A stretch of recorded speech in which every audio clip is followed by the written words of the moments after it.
Before we're ready to actually look at the IPA alphabet, you need some background on what exactly those phonetic symbols are representing. Okay, so yes, they represent sounds, but what exactly is a sound? I mean, what defines each sound? What makes sounds different from each other? Well, every different sound exists because it reflects you doing something slightly different with your vocal tract. So in order to understand what we're talking about with phonetic symbols, first you need to know a little bit about your vocal anatomy, so how that's laid out, your lips, your tongue, your throat, and so on. So here's a rough diagram of the vocal tract. So think of what happens when we produce sounds of language. So for one thing, whenever you're talking, you're breathing out. And so you're expelling air out of your lungs, and that air is going up your trachea, which is another word for your windpipe. And then on the way, it passes through the larynx. So the larynx is where your Adam's apple is in your throat. And it contains what are often called vocal cords, but the more technical term is vocal folds. And this is where the actual sound of language is produced, the audible noise that becomes linguistic sounds. So the larynx produces sound. We'll talk in a bit about exactly how it does that. And then the air keeps on going, right, until it comes out of either your mouth or your nose. So what that means is that the sound that's been produced in the larynx is filtered by passing through the remainder of the vocal tract. So it passes through the pharyngeal cavity, which is another word for the throat space. And then it passes through either or both of the oral cavity and the nasal cavity.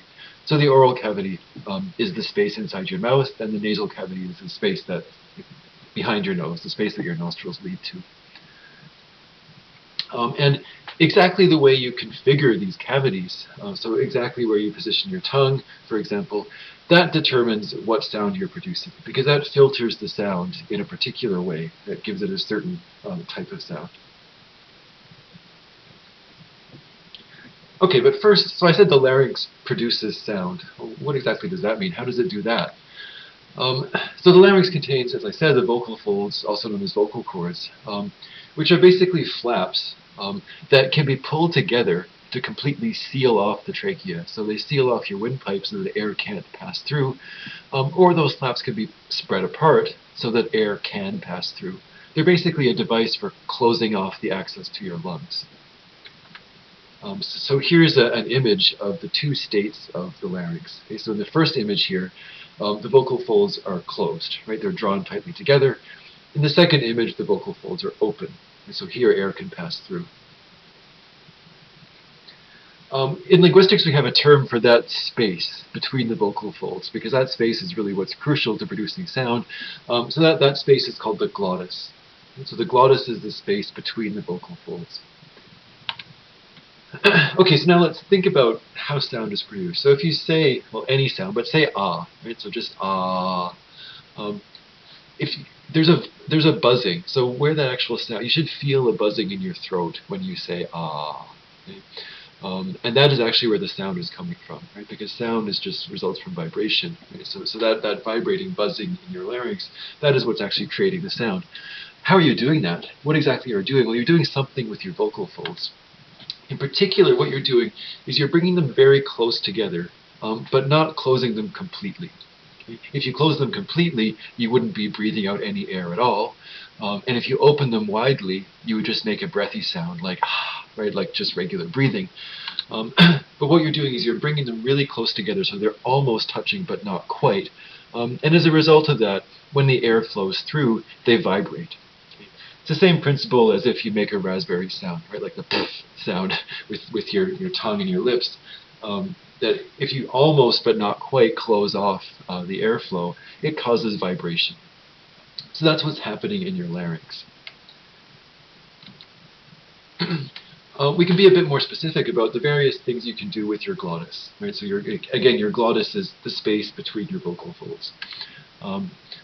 So voicing, the idea that the term voiced, this refers to what I was just talking about. When you pull your vocal cords, your vocal folds closely together, but not completely closed, so that the air causes them to vibrate. So that sound that we get when we say ah, that's called a voiced sound. Another example is to take a consonant, the Z sound. So if you say Z, there's a constant buzzing in your throat as you say that. Right? Try that for yourself. If you put your finger on your Adam's apple and say Z, you should feel a buzzing. Okay? So that's a voiced sound. There's a vibration. Alternatively, you can pull apart your vocal folds. You can spread them so that air flows freely, and then there's no vibration. And some sounds are produced in this way. These sounds are called voiceless. So an example, a consonant again, the S sound. This is a voiceless sound. So compare for yourself a Z sound and a S sound. When you say Z, you should feel a buzzing in your larynx. When you say S, there is no buzzing. Okay? The vocal folds aren't vibrating. So this is a voiceless sound. There are a couple of other things you can do with your vocal folds. So what's called whisper is what you think it is. It's when you're whispering. What you're actually doing is that you're pulling apart your vocal folds, but only at one end. And that makes this kind of sound, right? A whispering sound. It's almost like voiceless, but not quite exactly the same. And then another thing you can do is what's called murmur or breathy voice. So a breathy voice sounds like this, all right? It's not a whisper, but it isn't a full regular voice either. What you're doing when you make a breathy voice is that you're allowing your vocal folds to vibrate, but you're not holding them quite as tightly together as they would for a regular voice sound. So they're a bit farther apart, so there is a bit more air getting through, and that's what creates that breathy sound. Most speech sounds in most languages are either of the first two. They're either voiced or voiceless, right? So there's either a vibration in the vocal folds, as in zzz, or there's no vibration, as in s. So all the sounds we talk about in English will either be voiced or voiceless. So that's what's going on in the larynx. So as I said, the larynx causes the vibrations, and that's what we hear as sound. But then as the air passes through the rest of your vocal tract, it gets filtered by the shape of the cavities it passes through. So in order to understand exactly what's happening there, we need some terminology for this anatomy. So we'll start. So this is a cross-section of a head, right? So we've got the nose and the lips here on the left-hand side. So the term for any sound that involves the lips is labial. Labial. Some sounds involve contacting the teeth in some way. Any sound that's produced using the teeth is called dental. And then we're going to keep moving farther back into the mouth. So now we're thinking about the roof of your mouth.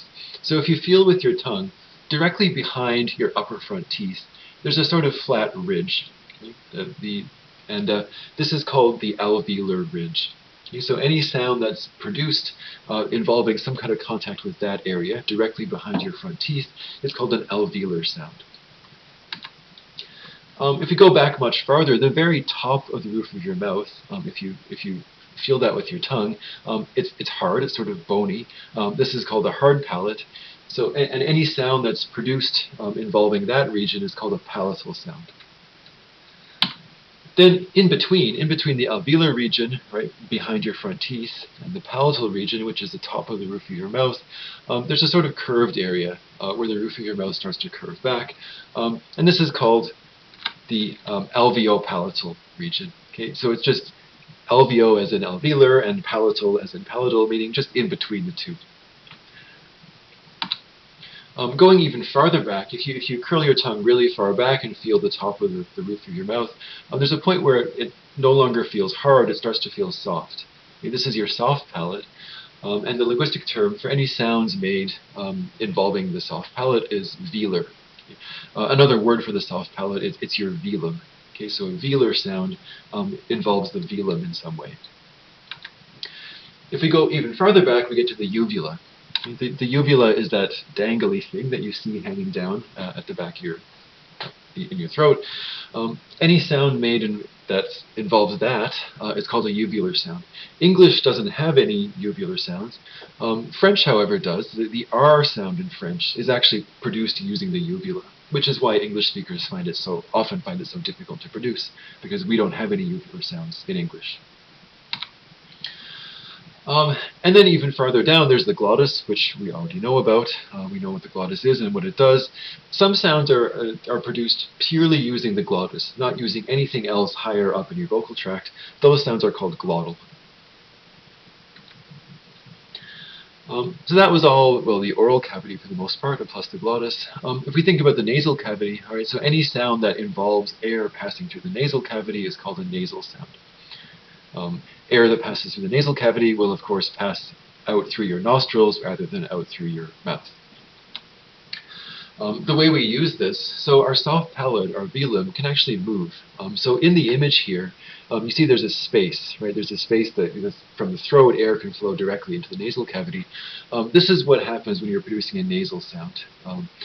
You can also raise the velum so that it closes off that space, and in that case, air cannot pass out through the nasal cavity, it can only pass through the mouth. So this is the difference between English vowel O and the French vowel on. Right? So French has nasal vowels, right? So O versus on.